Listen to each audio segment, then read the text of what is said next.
baxtsiz hodisa sababli shol bo'lib qolgan boladan orzular haqida so'ralyapti. Televizorda ko'rsatyapti. Yosh bo'lgan, sho'x bo'lgan, ibodatdan uzoq bo'lgan, ota-onaga bir mehribon bo'lmagan, xullas baxtsiz hodisaga tushdi-da, shol bo'lib qoldi.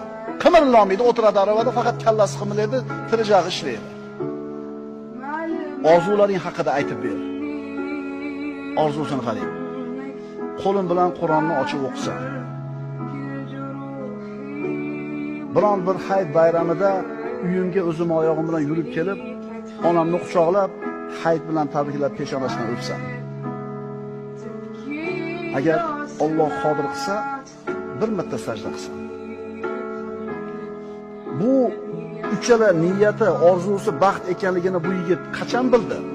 Mana shu narsalardan mahrum bo'lgandan keyin.